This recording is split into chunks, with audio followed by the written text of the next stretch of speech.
The verdict is in. Ghana's 2024 elections have brought former President John Dramani Mahama back to power after a decisive victory over the incumbent NPP. Among his many promises, one stands out for its ambition and potential impact: the 24-hour economy. But what does this concept entail, and how could it reshape Ghana's future?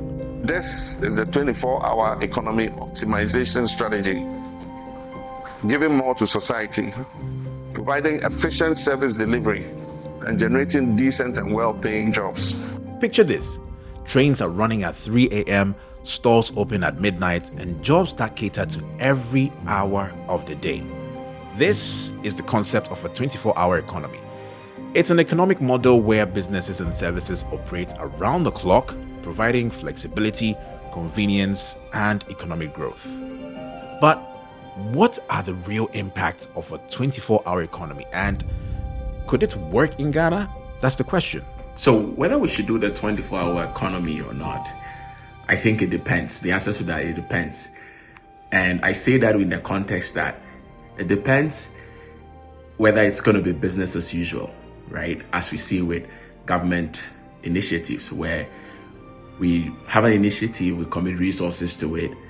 We don't commit to, reviewing it, understanding it, getting to see if we are assessing whether we are achieving the outcomes that we set out for those initiatives. And then we continue to commit government resources to it. I think if that is the approach that is going to be taken with the 24-hour economy, then it will be a waste of everybody's time. So then we don't do it. Who is doing this, and why? Known as a city that never sleeps, New York's 24-hour economy evolved naturally over decades. Key industries like transportation, hospitality, and retail thrive. Its subway system has been running non-stop since 1904, and the city's nightlife contributes a staggering $35 billion annually to its economy. Tokyo's 24-hour model is driven by its population demanding schedules. Convenience stores stay open all night, generating $105 billion in sales in 2022 alone. Trains also operate late into the night, ensuring the city stays connected. In 2020, Mumbai implemented policies promoting a 24-hour economy by legalizing late-night operations for malls and restaurants. This initiative created over 500,000 jobs and boosted the city's GDP by 2% within a year. Amsterdam is doing it differently. It has managed its nighttime economy through innovative policies like appointing night mayors to oversee activities and address public concerns. This approach balances economic growth with safety and quality of life. So the question is, why would a city or a country embrace a 24-hour economy? Let's look at some of the benefits. Extended operational hours mean higher revenues for businesses. In Mumbai, nighttime businesses added $800 million to the economy in their first year. Night shifts in healthcare, transportation, and retail create employment. For example, 16.5% of workers in Las Vegas are employed in nighttime roles thanks to its 24-hour entertainment and hospitality industries. Services like 24/7 healthcare, transportation, and retail cater to the needs of a modern round-the-clock lifestyle. A thriving nightlife attracts visitors and enhances urban appeal. Cities like Berlin and Barcelona are global hubs for nighttime tourism. But we all know it's not all glitter and gold. There are significant trade-offs to running a 24-hour economy. Operating public transit and utility around the clock is expensive. London's night tube alone costs them £18 million annually. Nighttime economies can see higher crime rates. In New York, theft reports in nightlife-heavy areas increased by 40% after dark. Increased energy use leads to higher carbon emissions, and sustainable practices are essential to counter this impact. Night shifts can disrupt sleep cycles, leading to long-term health risks like heart diseases and social isolation. So, which industries, for example, would be thriving in a 24-hour economy? Systems like New York's subway and London's night buses ensure connectivity. Supermarkets, diners, and convenience stores cater to late-night needs. Emergency services and hospitals operate continuously. Nightclubs, theaters, and cultural events flourish. Companies offering global services work across time zones.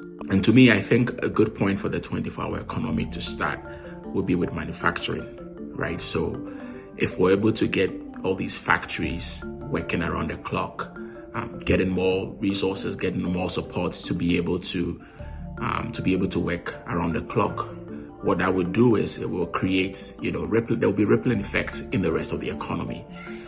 So I think that's definitely important. Now, the big question is, could Ghana realistically embrace a 24-hour economy? Let's assess Ghana's current landscape. Ghana's frequent power outages and underdeveloped public transits make a 24-hour operation a bit challenging. Over 30% of rural households lack reliable electricity. With a debt-to-GDP ratio exceeding 70% in 2023, funding the necessary infrastructure upgrades would be a significant challenge. This incoming government is going to have a lot of, is going to face a very tight fiscal situation, because we know that there's debts that has been suspended that needs to be repaid, right? So how do we make sure that we can still do this without compromising the public purse? Because that would be, to me, that would be important. And all these incentives that we are talking about is going to cost money, right? It's going to cost money to do it. So how do we do it so that you don't also make the government worse off? Now, if Ghana wants to experiment with the 24-hour economy, it would be great to make these considerations first.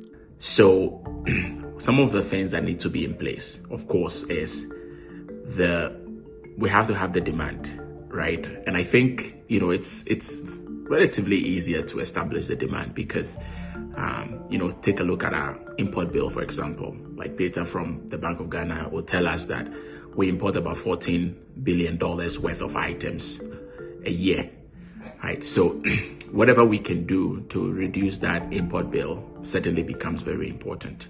Strengthen energy supply, address power outages, and invest in renewable energy to sustain round-the-clock operations. And I think that how do you make it attractive, though, for businesses? Because, if we're being honest, businesses in the business world usually comes down to profit maximization, right? And so if it makes operational sense for them to operate 24 hours, they would do that, right?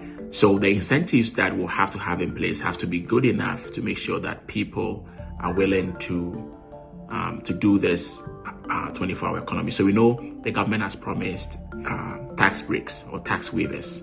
We also know that they've promised time of use electricity. So basically you get subsidized electricity for operating at an extended period of time. So if you're operating in the night, you get a subsidized tariff rate, etc. But I think, to me, one of the things that would also move the dial would be wage subsidies. So if there are supports for wage, for if you want businesses to employ more, you provide the opportunity for them to have these wage subsidies or to be able to pay the wages of the employees. I think that would go a long way. The thing is, a 24-hour economy is not just about staying awake all night. It's about creating systems that allow people and businesses to thrive no matter the hour. For Ghana, the road ahead is long, but with careful planning and investment, this vision could become a reality.